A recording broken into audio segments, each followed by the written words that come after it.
Yeah, pound cake. Pound cake.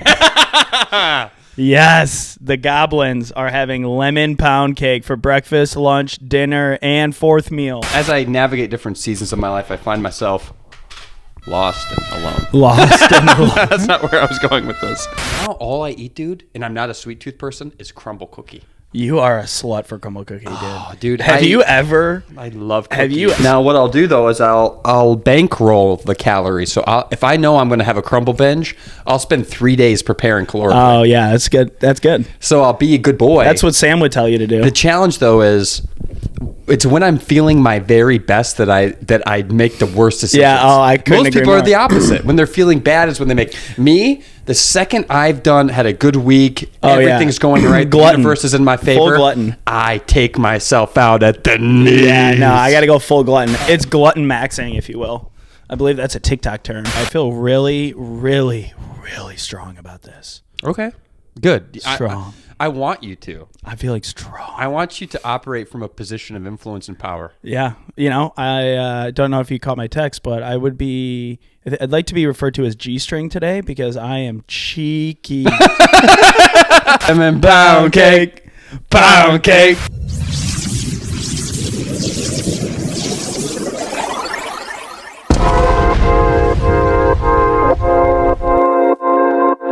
We are a little bit late with this review because we wanted to get it out before the movie released. Yes, and I have a baby, so I can't really read the way I used to. Yeah, but excuses. Mm-hmm, yeah, it's called a leash. It's called, what is he?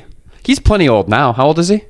3 months. See? I mean, the guy... I've gotten to the point of if where he ain't self-sustaining I'm past the weeks because he's 13 weeks today, so I'm going to months now. Go to months. Well, the point I was making is, he's old enough now to be making. Dude, he can damn near drive a car at this point. Don't let the book thing. That's a non-issue, non-factor. And I want the Plot Goblins to know that we don't make excuses.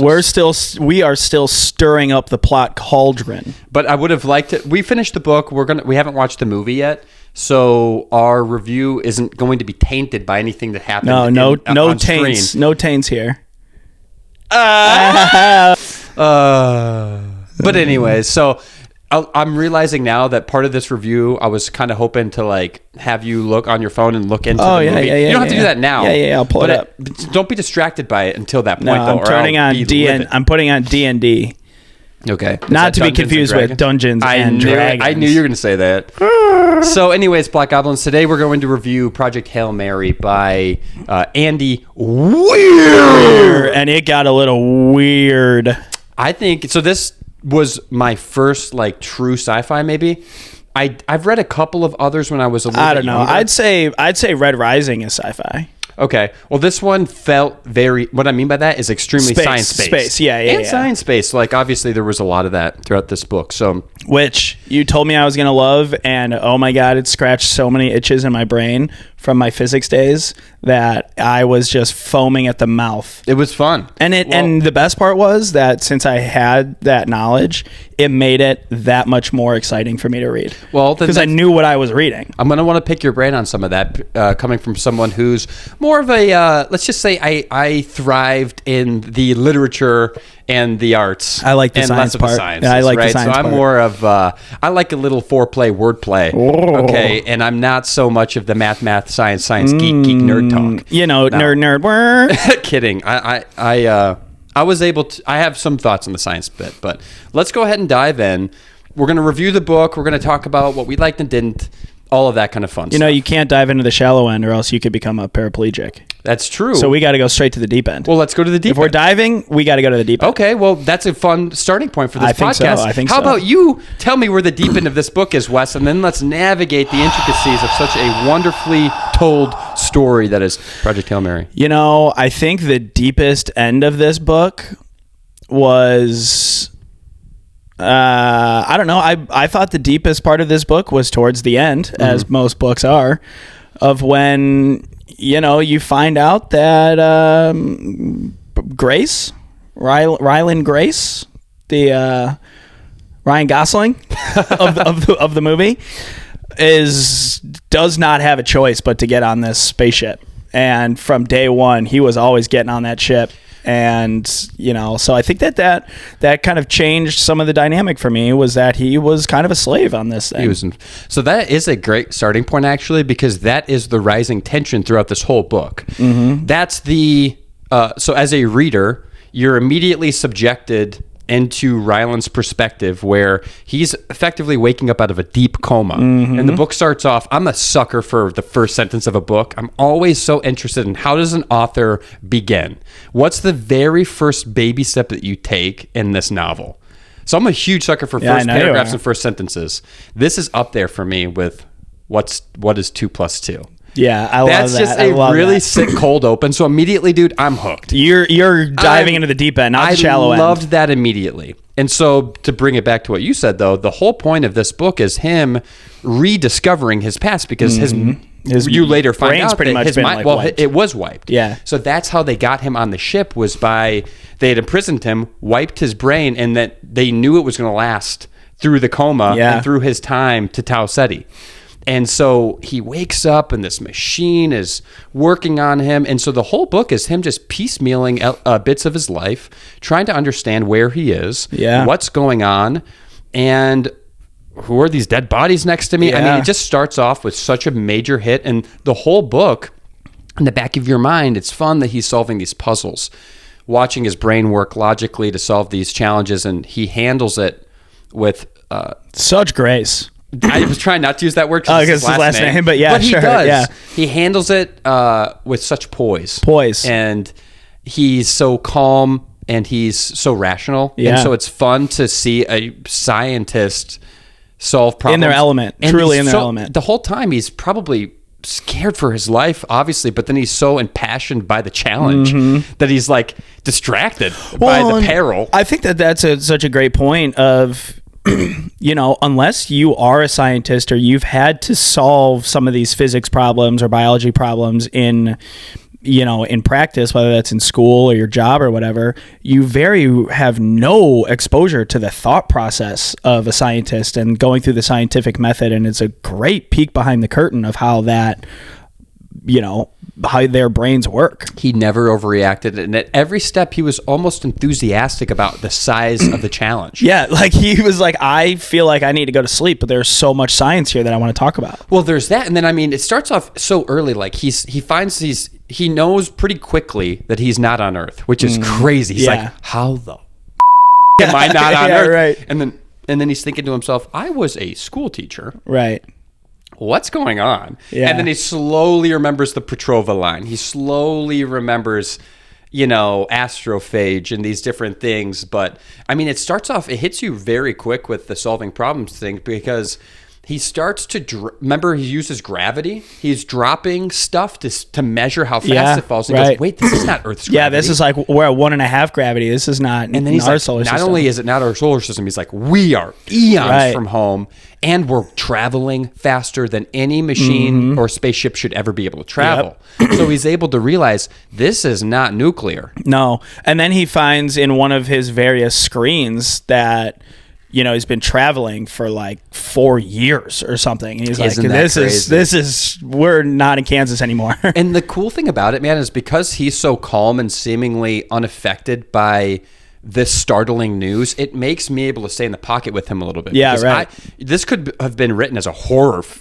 easily. Like, and yet, so that's what I think I liked so much about this, is Weir was just able to keep you in the perspective of somebody who truly is equipped to go on this journey. Right. And so as the reader, I was able to stay calm with him and almost feel, I felt like I understood the science. How did he write this in such a way that made me comfortable with all the jargon he was using and not feel bored or out of your element, or out of my element and insecure about the fact that I don't understand what's happening. Yeah. How did he do that? I think that plays into him being a high school teacher, or is it a middle school teacher? He's high school teacher. But that's talking about these complex concepts and teaching it to high school kids who, one, are shitty, two, have the attention span of a fifth grader, at least I did, and D, they're you have to dumb it down. Yeah.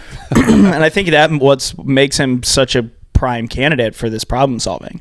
That's a really good point. So the perspective, so the whole time Weir is writing this novel from the brain of a high school teacher, explaining the situation as they would to high schoolers. Yeah. And that's actually a critical, the prose in that and how he structures these, the problem solving is critical because anybody reading this needs to be taught. You have to be taught a middle schooler at a high school level. Yeah, high school level. Because otherwise we can't appreciate what's happening. Well, and so that's always been really nice. That's always been like when I started Corey's Leviathan Wakes.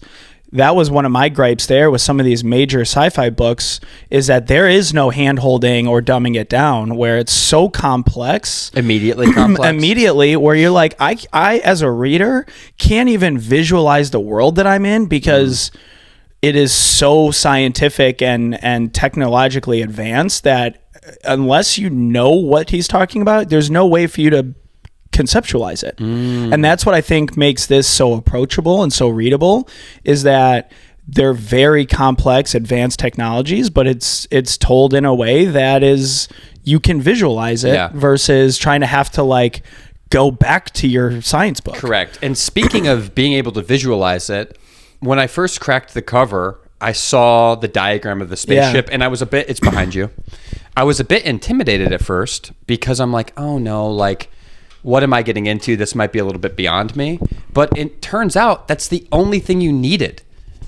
It's the only thing you need. The only thing you needed was to understand this centrifuge being configured backwards and inverted.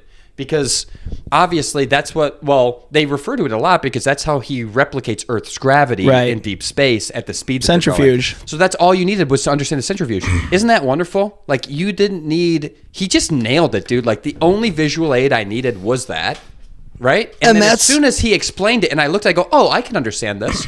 Yeah, that's easy to recognize. And what a just in practice as the ship is transforming, it's just a great visual of these just giant cables being extended and like getting tied up, and it's just a very cool spaceship design. It is. And so now that we're talking about the spaceships, I feel like I almost want to start talking about once he gets to Tauceti the hamster wheels or the hamster pipes. The hamster pipes. Oh yeah, kind of. Yeah. Do you think it's too soon to talk about Rocky? No, I mean, let's see. What are we missing anything kind of leading up to that point?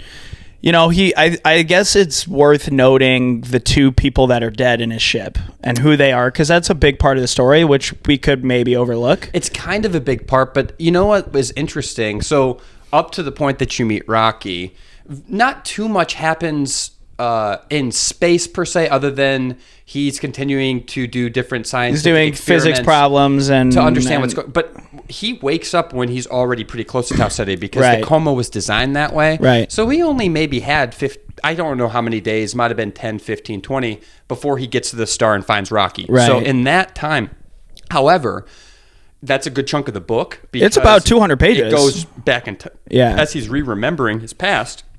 He'll use certain words as he's doing these experiments and all of a sudden trigger a thought. Right. I do love that where the paragraph will end on a like mid-sentence and then a boom, flashback. He's back. So that is an amazing literary device to help you.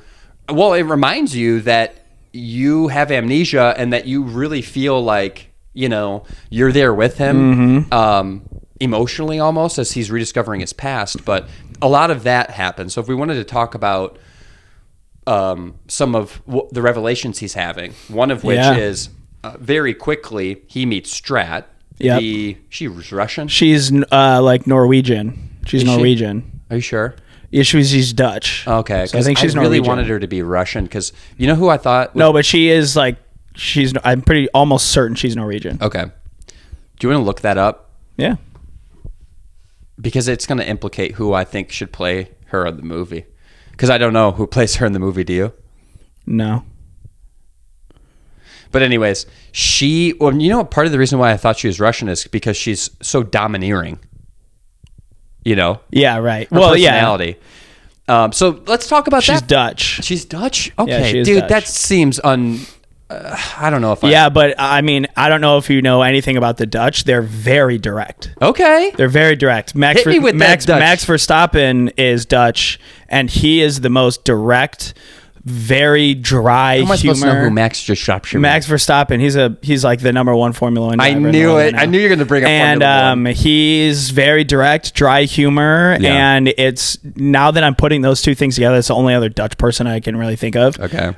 It is so on par for Stratt. It's so on par for Stratt. So let's talk a little bit about that, because I will say this book, it's extremely optimistic storytelling of an extinction level event where alien life has effectively, it's impacted our sun, which is going to lead us to extinction in 26 years. It's pretty much algae. It's space algae. Space algae. But it's an extinction level event that's happening. Imagine.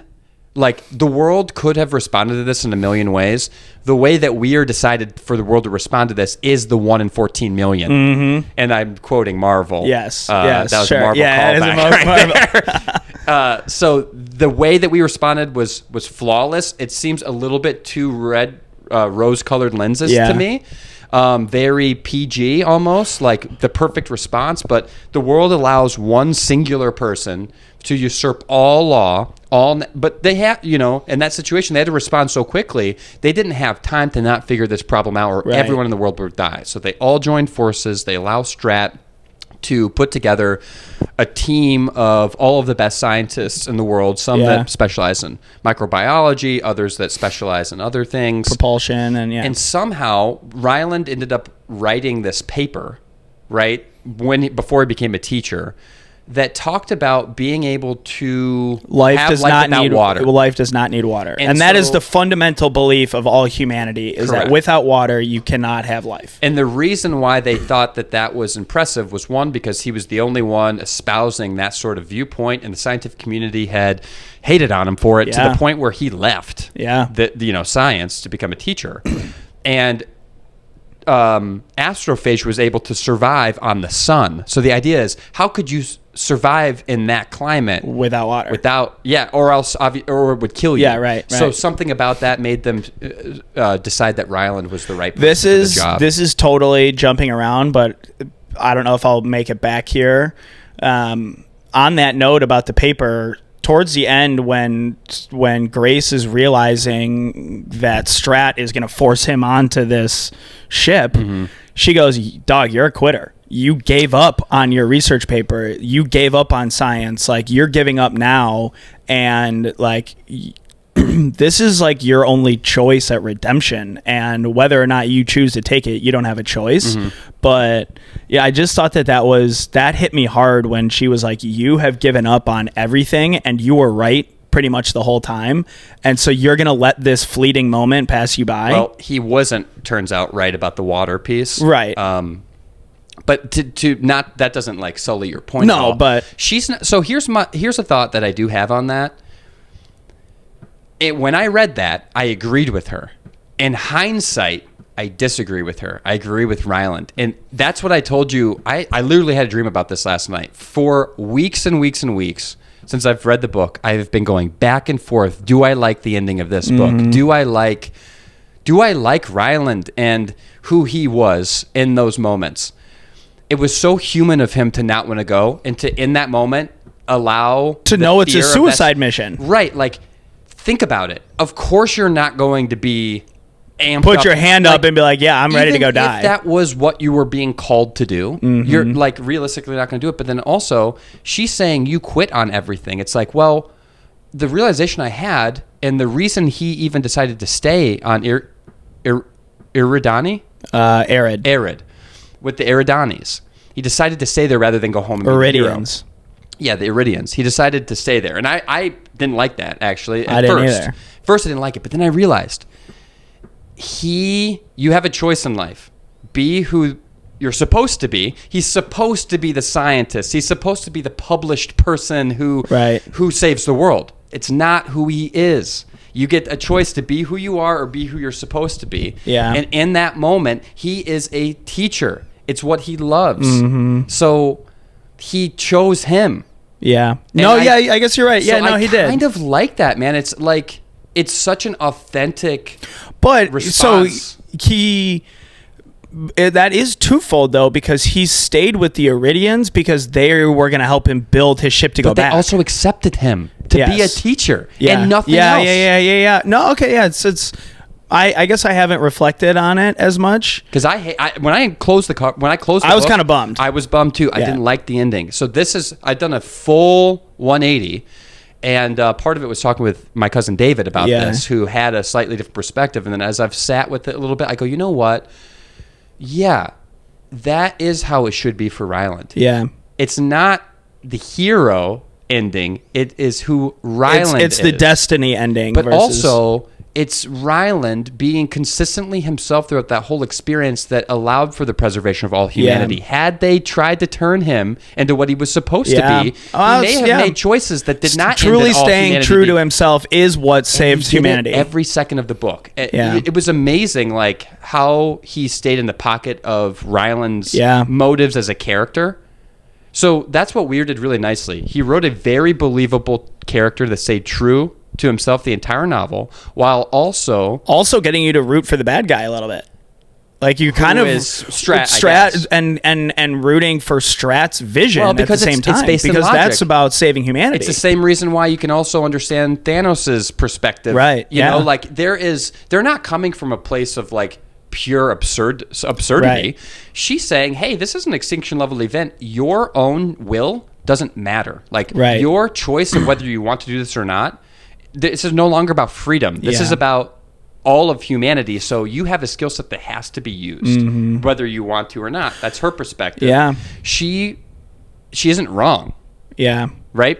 Because what's the I'd say, unless you're just like pure evil and you want to watch the world burn, most villains in stories or in real life started with, I truly believe that this is going to make the world a better place. And then you might become delusional on the pursuit of that. Right. But no, I don't think this book was actually like very true. Yeah, this is a perspective I did not have. But so what I think Weir did really nicely in like 400 pages, writes extremely compelling characters that stay true to their character motives and their personality, while also layering in so much science and doing it in a way that feels palatable. Yeah. Him being able to do that with so few pages, man, I think is a heroic he did a great job. He did so good. And that is one of the things, now that we're talking about it, that I actually loved about physics, is that physics equations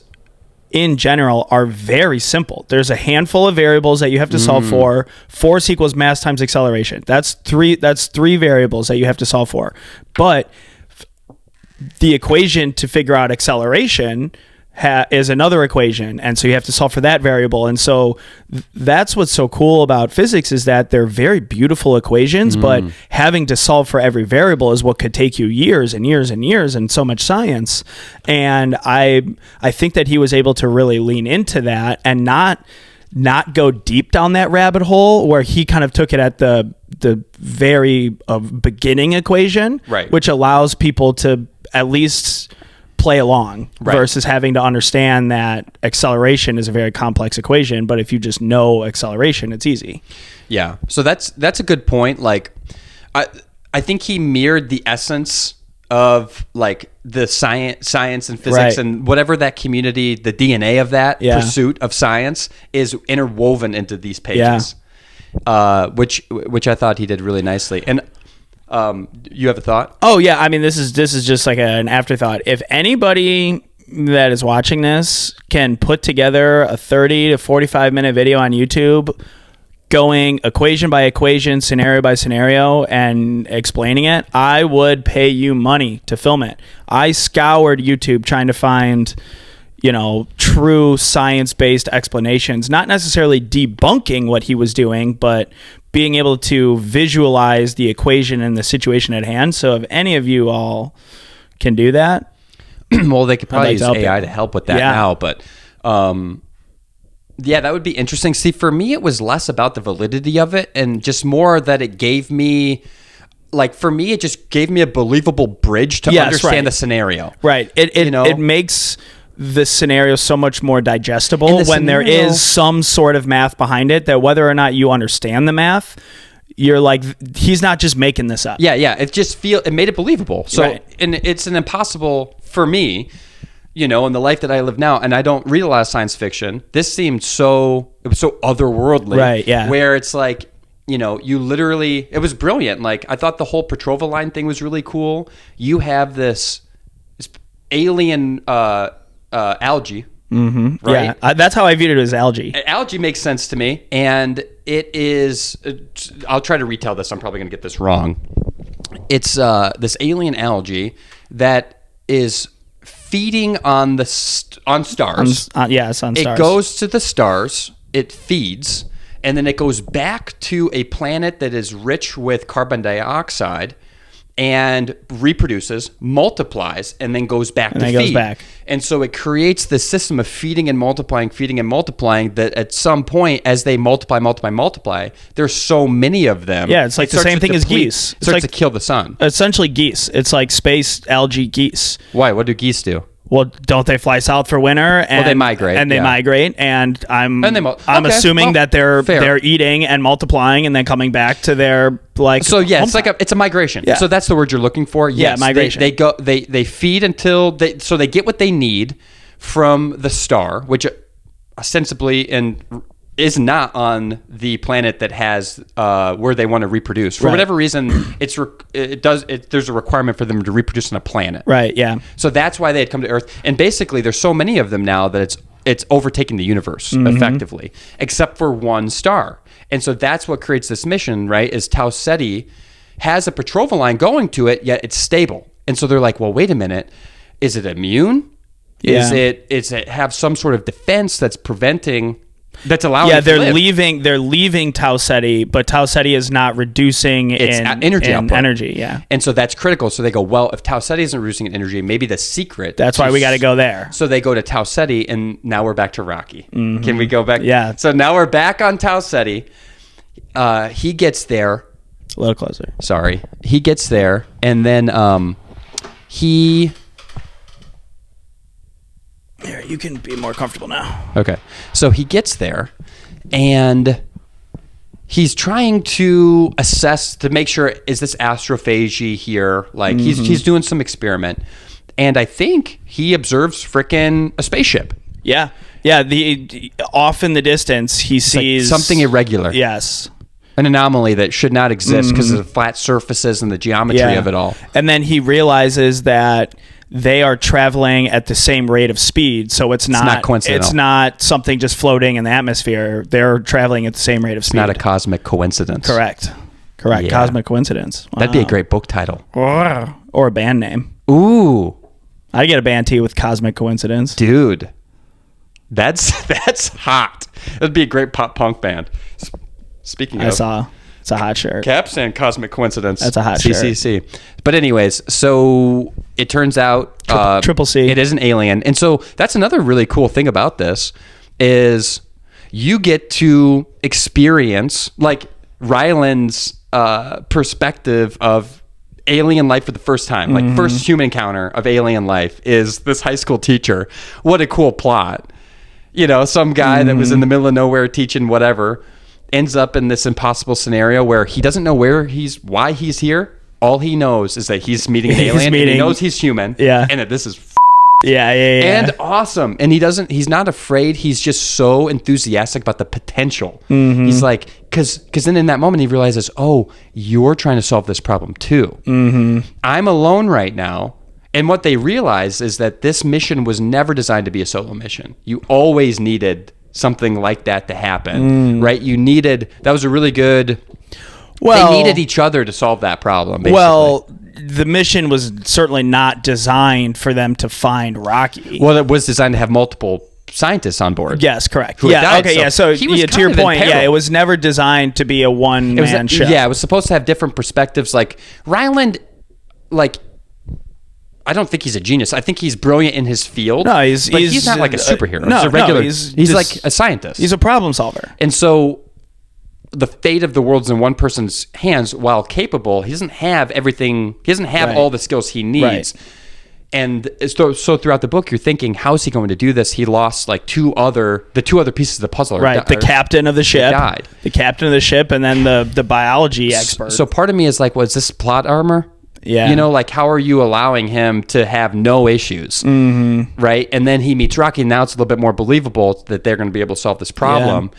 And the first problem that they solve is language. And it was so brilliant, dude, that he speaks in singing tones. Yeah, so I listened to some of the book on a work drive, and yeah, it's like it's like a synthesizer. Beep, beep, beep, yeah, it's like, it's not just beeps, it's like a synthesizer, like piano kind of. Well, that's cool. It's very interesting. Well, and I liked he builds this Excel database that's able to register the tones to create language. So they basically learn each other's language, and they did it fast in like a matter of days. Well, then that just goes to show their aptitude, right? Like, so maybe he is actually, I redact it, he's a genius, right? Like, you don't end up in that situation.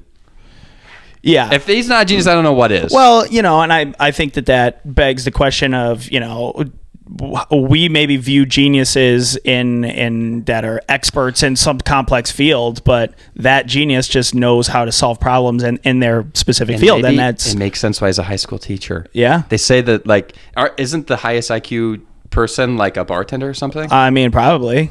I thought, yeah, I wouldn't be surprised. You're so intelligent that you have to have a mundane life just to exist. Right. Yeah, right. Because you know too much. Well, yeah, because everything, like, the scale at which you view the world is so weighty that you can't possibly participate in it more than at the basis level. Yeah. But anyways, so kind of like if he is a genius, like, it could make sense why he's just like a high school teacher, I guess, and not. What does ego matter in a world where, So anyways, he meets Rocky. They create language. What else do? They build that tunnel. Yeah, so you find out that Rocky's atmosphere is very hot. Ammonia. Oh, ammonia. And it's ammonia, so you can't breathe it. It's 25 times... Stinky. It's like 25 times gravity, and it's like hot, like beyond boiling. It's like 3,000 degrees Celsius or something. And so Rocky develops pretty much a hamster tunnle, so that way he can just roll around Grace's spaceship. He's got appendages though, so he's probably like a spider. Yeah. Is how I viewed him. Speaking of which, yeah, he is like a rock spider. I was watching on the Today Show the other day that in the movie there is some CGI, but Rocky is a real thing by puppeteers. So as you're watching the movie, Rocky is actually a real figure. And Ryan Gosling was talking about like how kind of crazy that was, where he built a genuine bond with Rocky, because as he's filming this movie, he's not looking at a green screen. He's looking at something physical and building a genuine bond with something that can't even talk. So he's talking to himself, but it's like talking to your cat. Right. And so I thought that I'm really happy that they did that, because that's just going to add an layer to the movie. Makes it feel a little bit more alive. Yeah, it's very alive. Yeah. So, yeah, let's talk a little bit about Rocky then. Like, that's a hard thing to do. I would think if I'm Andy, how do you visualize? Like, that's important. Like, does the alien follow the typical script of how aliens look? Oblong head with big black eyes, kind of like bug eyes. Like, and granted, I mentioned it. I haven't read a lot of sci-fi, so I don't know. But this seemed very not like uncharacteristic of an alien. Yeah. So it seemed he came up with a great alien. Yeah, I think he came up with a great alien. I liked it. It kind of reminds me of the Kandra. It's kind of like I imagine. Oh, just a shapey thing. That's an interesting perspective. But the other thing I thought was pretty cool about this situation was the reality.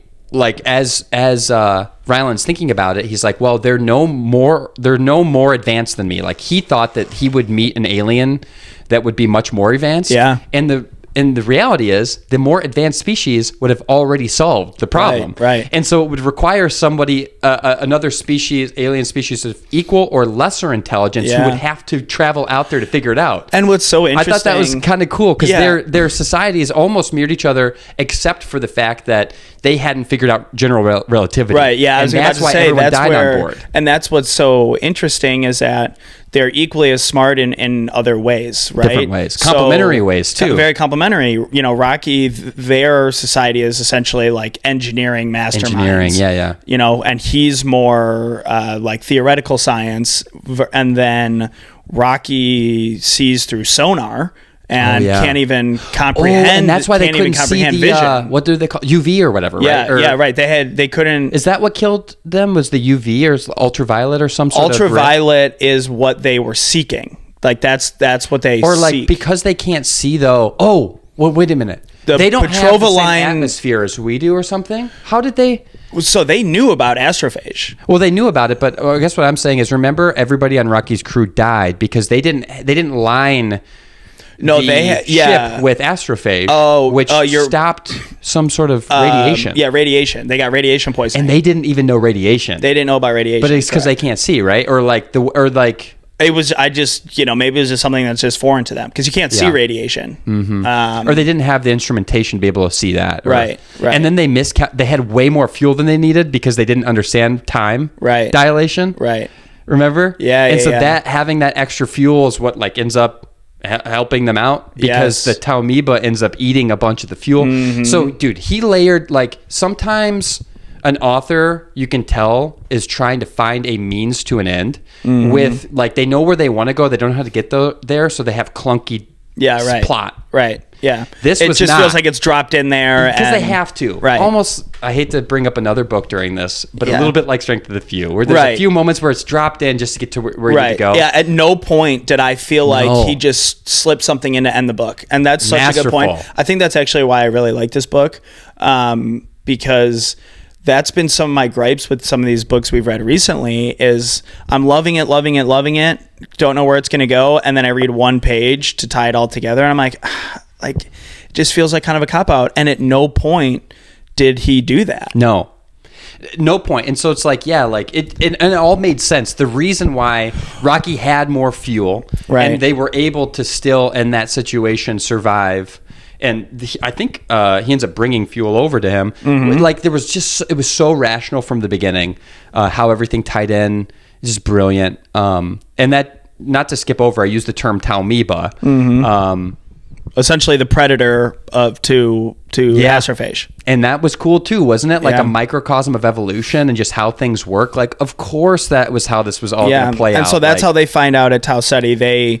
This is probably, I think, one of the coolest scenes in the whole book, is they're in Tauceti's orbit and they drop. Oh, no, not Tauceti. They go to the planet. Yeah. What was that planet called? I'll never remember. Some with a V. I can't remember. And they go fishing. They drop a box that linked off a chain, and it was miles long, though. Yeah, they drag it through the air, Astrophage cloud, through an Astrophage cloud, and they drag it, and then they've got to pull it. And they got to pull it back up. Yeah. They're officially trolling. And while this thing is hurtling through the air, it's like this. Oh yeah, it had to, because they were. If it was not like this, get burned by it was the Astrophage. The afterburners were going to burn the box, and so they're tilted up like this while the box can hang down, and so they're trolling, and he brings it back up, and that's. Well, wait a minute. If they were like this, then the trail would be hitting.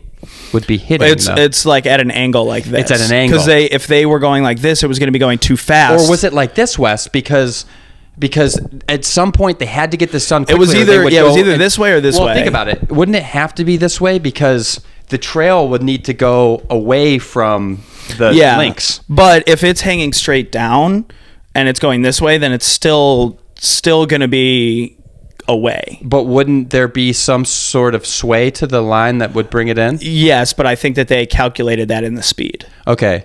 So they're essentially using like air resistance to brake. The point that you're making is they had to find this perfect angle that allowed the links in the rope to and that was a huge problem, because that was a major turning point. Well, they got like one chance. Yeah, they got one chance. They end up getting it in, but they miscalculated something, and they were going back into orbit. And so they had to, I forgot what they did to like power out of it. I think they like ejected some of the Astrophage.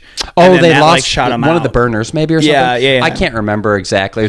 What they call them, drivers. Something like that. Driver or something. And then so then that's when they find out after they go fishing that the reason that this star is not dying is because this is the origin. There are all sorts of organisms, including Astrophage, and what they now find is Tau'amoeba. The Tau'amoeba is eating the Astrophage, and it's finding balance. Right. So isn't it also interesting that he layered in the universal truth that evolution finds balance. Correct. Life lives. And I maybe think not our life, but in the cosmic scale of the infinite universe, evolution finds the key to keep this thing going. And I like that he did that, because he could have found out that it's just like everything that they know is totally wrong. And I think that is what also makes this believable and digestible, is that he interweaves the very foundations of what we know about the scientific world is the same in his world, is the same elsewhere for the most part, right? You need well, there are core elements. Yeah, there's core elements. There's also new elements, though. Correct. But are there new elements? It's all Zeonite was new. It's all relative. But the foundations of what we've come to know and believe, the fabric of the universe is the same. Knowable. It's just different deviations. They've got correct. But correct. So it's all one big puzzle that is solvable. That's the beauty of it. The question is, can you get there in time? Just changing the variables. And could you do it in time? And that was the pressure of this book, is it had to be done in 26 years or else all civilization would collapse and go extinct. 13 years. Yeah, 13 years, because 13 years back. Okay. 26 years total. Took them 13 to get there, 13 to go back. Yeah. And so my favorite scene in that whole book actually was the scoop. So I'm glad you brought that up. That's the best scene. I really like that. And then you know what else I liked? Was the fact that the Eridians, when they sleep, their bodies I forget what happened, but they need to be watched. Yeah, they have to be watched. Isn't that sweet? Yeah. And I liked this. Why do they have to be watched again? Something weird happens to them. Like they are effectively in comatose, right? Yeah, so and I think if you don't, they're defenseless, or if you don't wake up or something. Their bodies are doing something during that time. Yeah, they're healing, and I think they're getting really hot and burning stuff inside. Oh well, that's when he's healing. They don't have immune systems because they just burn it all up. It's so hot that nothing can survive in their bloodstream. Yeah, and then do you remember the scene where Rocky has to eat? It's and it opens up his belly. This whole thing opens up, and he just drops food in. Well, the other thing, Grace is that's the most disgusting thing I've ever seen. And now that I think about it, wasn't it also interesting that another alien life force could feel embarrassed? They had very complex human emotions. Doesn't that feel a little bit biblical almost? The idea that anyone is embarrassed. Yeah. And borderline and shame when he was eating. He was like, I don't want you to see this. It's kind of shameful. So that felt interesting to me. That I hate to say it, but to me that kind of feels like this sort of fingerprint of maybe not religion, but it's why would it feel in this world, what would it need to feel embarrassed about? Well, and I think that's, back to what we were just saying does what I'm saying make sense? Yeah, no, I think it goes back to what we were saying about everything that we know as humans on Earth is the same on alien life. It's just they're rocks, and they still feel shame and guilt and whatever. It doesn't have to be that way. Yes, but I think that's what makes this story so good, is that he translated that in a different way, this realm, in this reality. His world. The emotions and the science and whatever. Well, it's a good way to write is it. Really made it more relatable. Because here's the problem: it's understandable, and it doesn't feel like he's just doing that rug pull where it's they don't need to sleep because it would have had to be a longer book. So let's pretend that Rocky was less relatable in the ways that we we interpret other humans to Right. be. So like, let's say he didn't feel shame then, Right. or just like, But that could have been plot armor. well, Like, no, it could have been an opportunity for exploration to understand why. Sure, yeah. So it could have become more of an anthropology and Ryland understanding the culture and the nuance of why they behave the way Yeah, that they I would- do, I would agree with rather that. than mirroring it. It would have been really interesting to know, like, well, they aren't shameful because of this, Yeah. or like some. Well, whatever, yeah, I and don't that's know. a good point. I think that the book could have been a lot longer if you started going down that Explored it. path. If you really started going down that path. That's not what he wanted to do, was it? No, he kept it this very. was a save the world mission, It's just not a good story. not a space exploration book. It could have gone deeper. And, Yeah. you know, I've mentioned this on other podcasts. Anytime I want a book to be longer is a wonderful indication that I just want 1000%. more of that Yeah, freaking right, world. right. So the fact that he even scratched it for me means that I liked this book. I would Yeah. have loved to understand the Eridians' history better. Yeah, I'd love an offshoot, culture. like a novella. Around Oh, I could do a Eridians. whole. I could do. It would be really interesting. This would be good fan fiction, even. Yeah. Or if Weir would do this, give me a, give me a history lesson on the on Erid. Yeah. And the Eridan. Great fan fiction. The Eridanis. Eridians. God, Trevor. Eridians. That'd be really interesting. But anyway, so he had those. I liked the quirks that Rocky had. He was very gentle, you know, and that was the other thing that For I being liked. a rock with 5 arms, very gentle. Well, and trusting for you Right. know. So at the end of the day, and it's so like, inquisitive. He goes, "I want to get on your ship." well, that's what lives. Yeah. Empathy, curiosity, trust, teamwork. Mm-hmm. Those are the qualities of a universe that would, or of a world that would survive. And who knows? Do you think that if the Does that other, make sense? if the other 2 people have on fought. Ryland's ship were around, would they have even had the willingness Good point. to explore Wes, everything that Ryland we're onto did? something. When you take 2 people and put them face to face, they almost always see each other. Right. They almost always see the humanity and are able to There's work no together. hive mentality around When- they're good or bad. When you start to have more people against more people, Right. that's when humanity is Like, lost. could you imagine if Stratt 50 and of them? Ryland were on that? Or imagine if there was 50 Or more Rockies? 50 of them. Yeah, right. Or however many were supposed to be there, and the captain chooses a course of being more defensive. Yeah. Right? Yeah, it's a And- completely different outcome. So the other thing about this is it's a very touching look at if it's just you and just this other being. Yeah, it's found family. Maybe you can trust the instinct to explore this person and be curious rather Well, and than especially defensive. if you've already determined that you're on a scared. suicide mission, you got nothing to lose. Well, yeah. Well, that's the practical side of him too, where Right. he's like, you know what? I could be afraid right now. Maybe he's going to kill me, but also, doesn't he want to figure out the same problem? Right. So it's like, at no point did they allow panic. Well, and that's what's so interesting about. We talked about this a little bit about because Ryland, when he first meets Rocky, how could he possibly know that Rocky's on the same mission?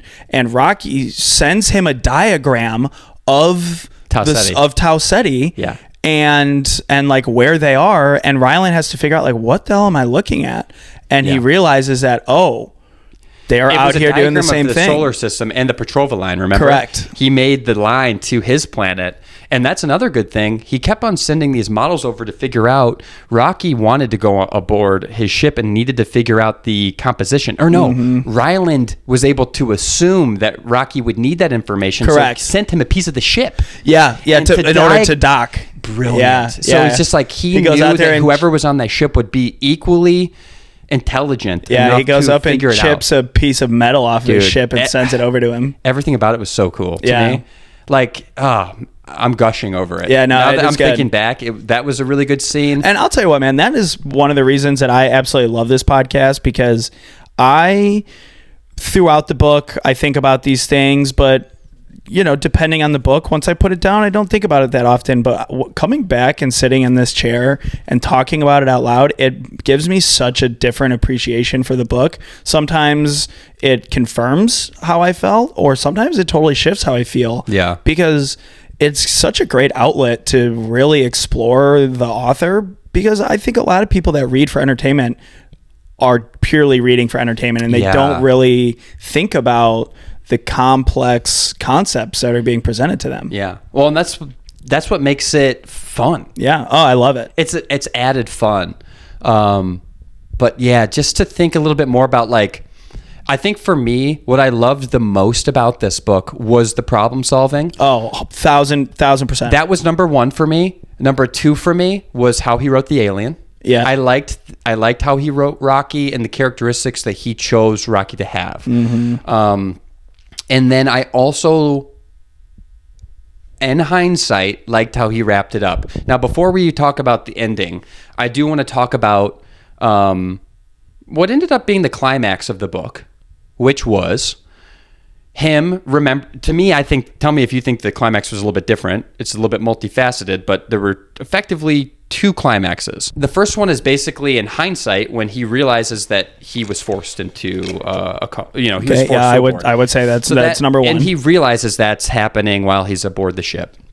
And then also what happens is they perform that experiment on the Tau'amoeba to it's still kind of rising action. Well, so they try to breed the Tau'amoeba because they realize that if they can release Tau'amoeba on the stars that have been infected, they will eat the astrophage. Well, they had to create a breeding program that allowed it to.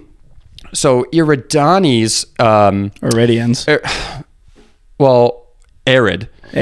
Erid's atmosphere had 7% carbon dioxide. And that was killing the Tau'amoeba. Right. So Venus had 3% and Erid had like 7%. So they created these chambers that had varying levels and then every time one would survive, they would increase it. Mm-hmm. So it was a breeding program to get to 7%. That'd be a cool fan fiction t-shirt, like a 7%. Yeah. Because that's what they needed. Remember how excited they were when they finally bred the resilient Tau'amoeba? Mm-hmm. It was... I'm coining that. Tau'amoeba. That's a Tau'amoeba 1.7, I think, or 1.7, or something like that, because it needed to be 7%. It was like Tau'amoeba 70. 70, 7.0. 7.0, yeah. And so they did that breeding program, but then this was also awesome, dude, when the Tau'amoeba evolved as well. Mm-hmm. So in the chamber that was zeonite chamber, impenetrable, unable to escape. What would happen is because they had a very short lifespan, right? So you're going through, I don't even know how many generations. Millions of generations. Yeah. So in that situation, through millions of variations, evolve a Tau'amoeba that's able to squeak through. The molecules of the xenonite. It's a microcosm of the situation they're in. Correct. Oh my goodness. Yeah. In that situation shows... I'm blowing my own mind. Yeah. No, It's a microcosm of the reality that we talked about. Correct. Where life always lives. Finds a way if you give it enough time. Mm-hmm. So after millions of generations or however many, the Tau'amoeba found a way to evolve through the xenonite. To hide from the carbon dioxide that was killing them. Yes. And so it got far enough away, but then it escaped. And then it frickin' started eating the Astrophage. Right. And so anyways, that's leading me to the next climax. I would say those are the two climaxes. Well, no, I thought the climax. The one you're talking about is like part one of climax. Well, no, the realization that Rocky's going to die is the climax, I think, for me, because it's like, that's when he finds that on his ship, he's going home. They had said goodbye to each other. You think the book's almost over. Yeah. So it's kind of like, when you think about the rising action, you think you're there. It's like a false summit. Yeah. Because it's a sad scene. They say goodbye to each other, and very quickly. We gotta save the universe. Yeah. You gotta go. Yeah. They don't have time, and so in that moment, it's emotional because Ryland didn't have a lot of friends, and a lot had transpired, and they saved the world together. Certainly not going to have a lot of friends when he gets home. Well, they saved the world together, and he's on a vengeance. So it changes from a vengeance to a story of community and finding who you belong with. Because he was going to go back and give Stratt a piece of his mind. Yeah. But as he's going, he realized that the Astrophage somehow... Or the Tau'amoeba somehow got into... And so he goes, oh no, he figures out, he goes, that means Rocky's dead. Yeah, well, and he saw that Rocky's ship wasn't moving. Well, because he was romanticizing him and kept on, thank goodness. Kept watching him. He kept watching him, was able to triangulate his location, because the probability of him finding again, it was zero. So it's just another situation that, unlikely, but he found it. Yeah. And Weir walked us down a bridge. Well, and that so made it believable. he was using the Petrovoscope to look at the UV from Rocky's ship. So it was but like it was dead though. Yeah. So thank goodness he found it. He was able to triangulate the trajectory of where he might be. Correct. Because the last observed point. Correct. And got dang close. Dang close. And I forget, there was another series of problem solving that he did once he got out there. I can't remember exactly what it was. It doesn't matter. Yeah. It was so good, man. And so that was the other climax. Yeah, I'd say, was him deciding to go back for Rocky. Mm-hmm. And I think one of the most beautiful things that he did, and I hated this at the time, was rather than going home the hero, he sent a probe back to Earth with the Talmiba that was suitable to solve the problem, and didn't even give a note. Right. Didn't say what happened. Didn't explain anything. Yeah. Just sent the solution. There you go. So you have to imagine the ship might not have realized either. It was a suicide mission. Mm-hmm. They didn't, Earth didn't know that the other two had died. Ryland effectively figured this out by himself. Yeah. I think he also sent some Eridian technology or Zeonite. The Zeonite might have been in there too. Yeah. So I think the cubes that the Talmiba were in were Zeonite. Were Zeonite, and so Earth is able to then probably work backwards to realize that millions of years. Well, that and then they have a new element and new tech. Yeah, something new, but. They also realize, wow, they must have met someone else. Yeah. So he gives no journal, nothing, no video explaining it. He just sends it back. Yeah. Which solves everything and takes no credit. Not only does he not get vengeance, he gets no credit. He's egoless, man. Yeah, truly. All the guy wants to do is teach. You know what? Ryan Gosling is a perfect character. Oh, for this movie. You think, man? Because when I heard that, I didn't like it. He also directed it. Can you explain? Oh, he did? Yeah. So I'm almost certain he directed it. So Andy sent Ryan Gosling the manuscript before it was ever even published and said, "I want you. Really? You are Ryland. You are Ryland Grace." So Ryan had before the book was ever even published, before it got notoriety, anything, and was always going to play Ryland Grace. The book came out in 2021. Yeah. So it's not that old. No. Yeah. So I think it got big fast. So Ryan Gosling was always going to be Ryland Grace. So this is the perfect arc, Wes. This is exactly how I wanted the podcast to go, by the way. I wanted it to get to this point where we started to talk about the characters.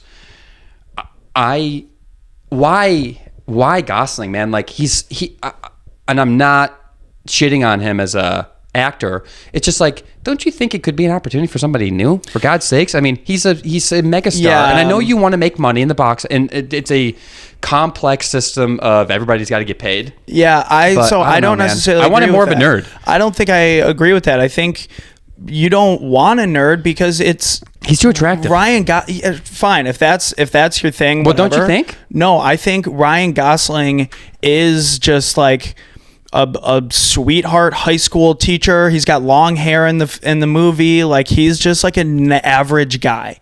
But then why not give me an average guy? Why does it have to be a heartthrob? You gotta sell tickets. So that's the problem that I'm having with it, I guess. I don't think that he did it because he's I need an attractive person. I think you need somebody that is but yeah, okay, fine. World, I think would not have cast Ryan, but that's I think I'm nitpicking.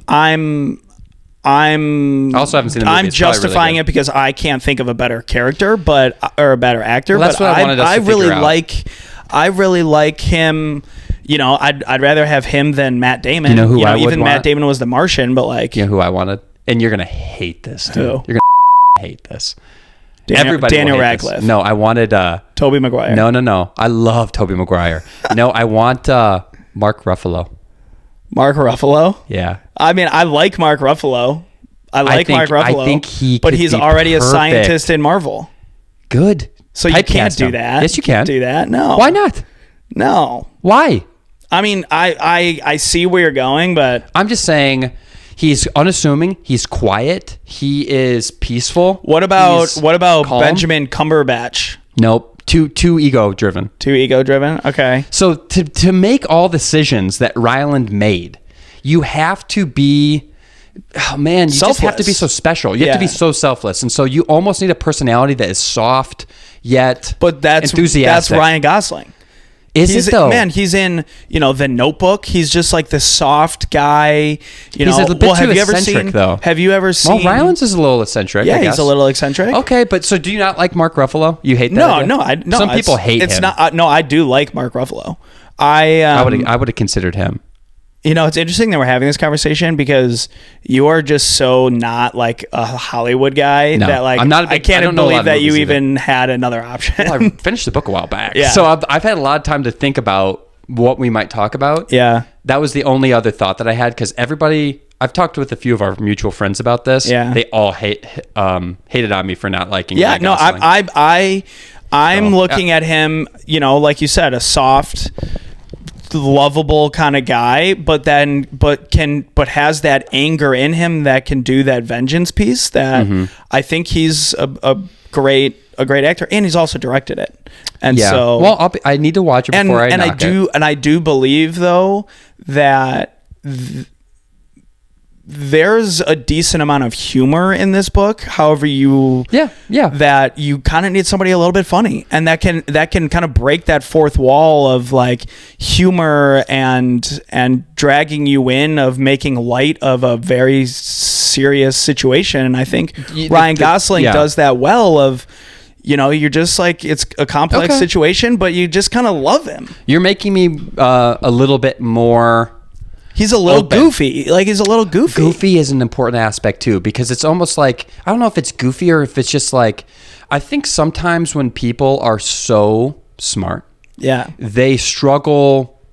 Well, they're unable to fully assimilate into the world. Yeah, it's kind of a lone wolf situation. Well, you're on the edge of the intelligence spectrum. Right. And that means other aspects of your personality are less camouflaged. Like, you are out there. So it's like, hopefully Ryan can play that. There is some humor that the book, that's another interesting element of this book, is he also layered in some humor, man. Yeah, it's like funny. Andy did such a wonderful job, dude. Like, honestly, this set the bar so high for me. Yeah. For like what I would say is more of a pure play sci-fi. Like, I know Red Rising was more sci-fantasy, man. Yeah, right. This is like, I've read nothing else. I haven't read The Martian either. James Corey, Leviathan Wakes, I DNF'd it halfway through because it was just like so sci-fi. I'm interested in picking it back up because I'm on a little bit of a sci-fi kick now, and I do want to talk about our next book after this because I do think I want to read a sci-fi book. That's a sci-fi. Ursula Le Guin, The Left Hand of Darkness. So that's the last thing I'll say about this, because I think we've about done it all. Everything, and I'm so happy with how this great episode. Went. I've just been in the last couple of years itching for something dark, and so I kind of was hopeful that this was going to be. I'm glad it wasn't. The story was told freaking perfectly. I did want to have a little bit more of a jump scare almost throughout this. Like, I was kind of hoping for that.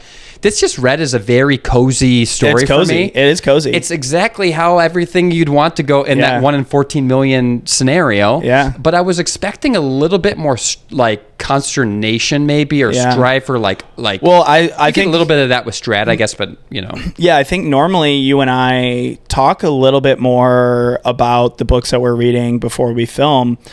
I think I maybe sent you 1 or 2 texts, and that was about it for this book. And the only text I can recall sending to you was that I really hope kind of Rocky betrays him. Yeah, you mentioned that he's found out that his thesis around life needing water is in fact false, and Rocky disproved him, but Rocky saves his life. Yeah. And so like I could have seen that happening, but I'm glad Rocky. They save each other. In my theory at the time was like I wouldn't be mad if Rocky betrays him, but he's got closure because he realized that his theory was wrong, but Rocky gave him Astrophage to get back home, and so all's right in the world. Well, in order for that to happen, the book was written through Ryland's perspective. He was the only one alive on that ship. Mm-hmm.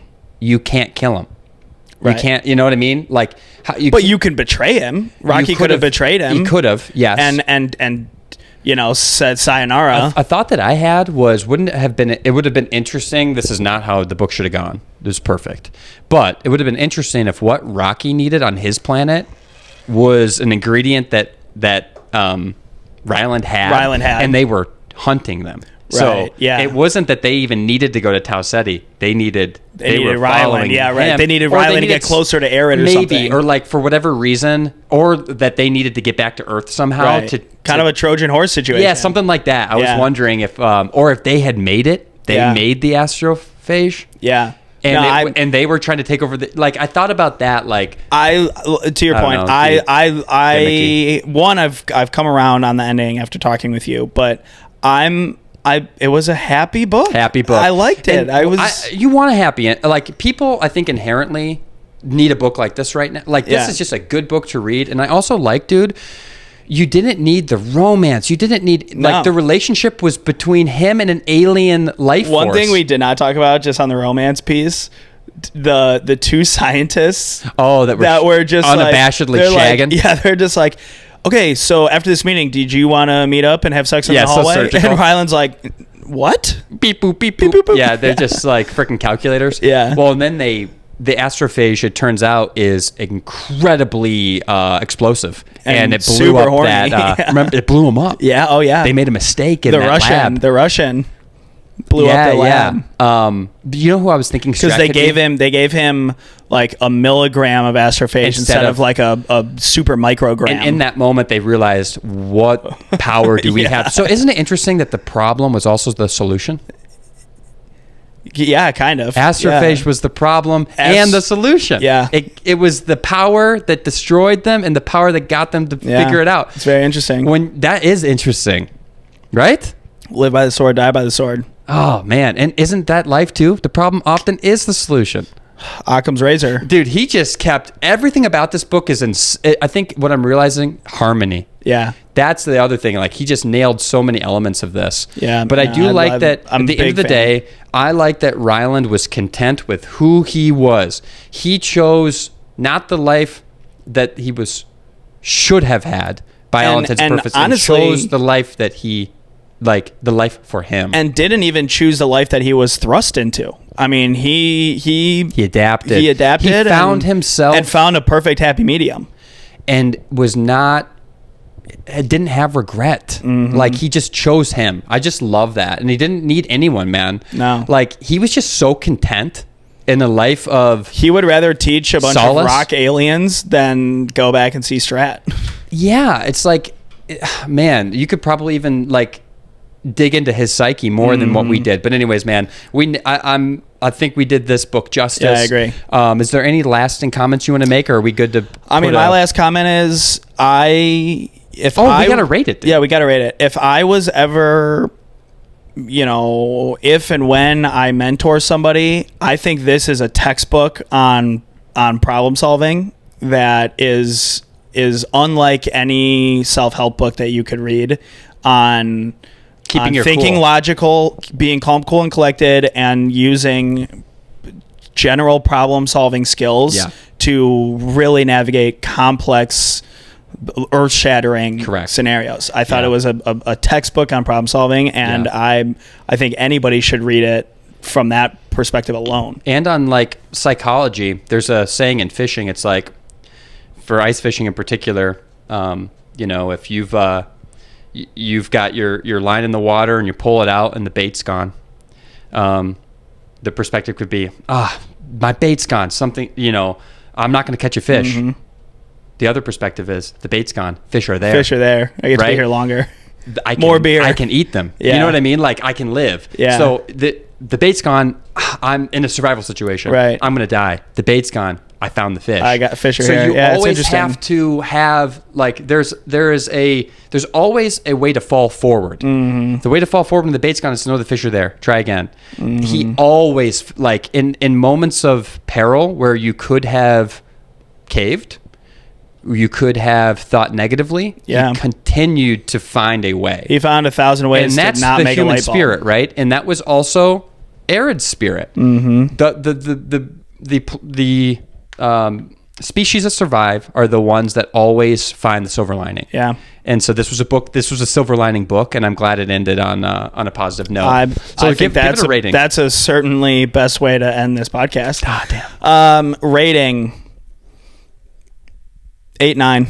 Wow, that's what I wanted to give it to. 8-9. I literally wanted to give it an 8-9, and The only reason it didn't get to the 9s for me is because it was a very good, like, positive book, but I think if it was balanced with a little bit more depravity, I would have been okay with an extra 100 pages of real down and out, like, or like even the stuff with Stratt. I would have wanted more, like, dude, people should have been fighting. Like, the world should have been in utter chaos, and it just kind of felt like the world, like, they had all pressed pause on the world. They're just like letting Stratt do her thing. Let's just wait for 26 years and everything's gonna be fine. It's like, it would have been nice to see a little bit more chaos, and maybe the movie does that. Like, give me glimpses of the world freaking losing it. Or, you know, I might have even been happy with a 12-page epilogue at the end where it goes back and gives me closure. You know, it showed up. The son of a bitch did and it. Stratt, you know, whatever. Like, I think even a 12-page epilogue could have maybe glad he didn't get given vengeance me on that. Stratt, though. Like,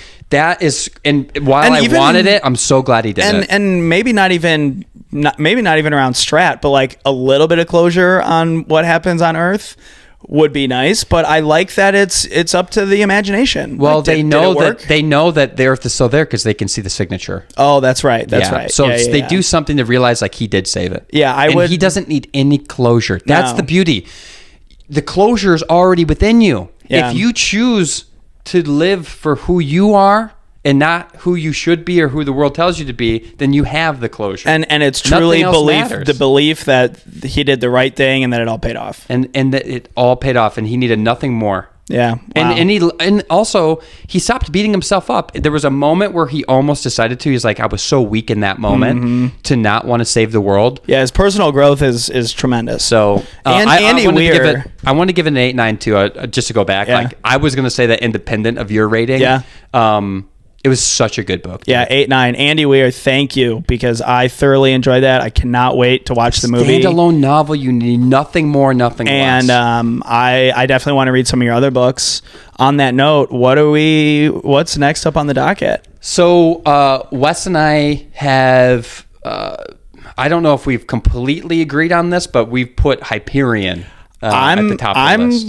There's kind two of options. ready to. It's either Hyperion or we go book 2, Wax and Wane. Those are the two options. Hyperion is a pretty short read, and I think I want to keep this sci-fi train rolling, but I think we should commit to that. We have to finish Era 2. So I think that in confirming, we go Hyperion and then Shadows of Self no matter what. Okay, good. Hyperion was can gonna we be also quick. commit to finishing all of Era 2 this year? Yeah, sure. Plot Goblins, we're going to finish Mistborn Era 2. Everybody says Shadows of Self is really, really good. Yeah, no, I think we go Hyperion to keep the sci-fi train going, and then we go the last 2 books of Era 2 and go from there. And then, Wes, we do have to finish Red Rising at some point. The HBO series is canceled, I saw. Oh, really? Yeah. Too expensive? I don't know. Apparently, this is somewhat old news, but I guess they just decided not to move forward with it. It's probably too expensive. For whatever reason. Yeah, I bet Apple TV will pick it up.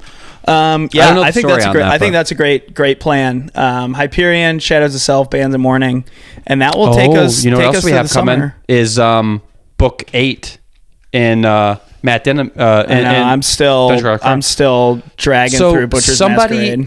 One of our top performing videos is the first Dungeon Crawler Carl, thousands of views, which for us is very good. And we've gotten a lot of comments that are like, guys, could you please go back? Because I made a comment like, should we finish the series? People want us to finish the series. You finished Gate of the Pharaoh Gods. I'm like 20% through Butcher's Masquerade, so we could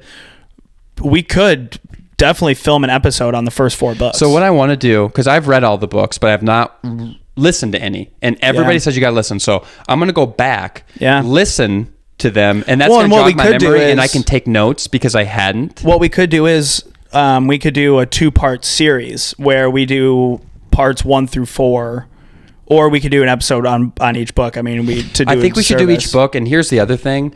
We get way less views when we break it into parts, even though it's fun for us to predict.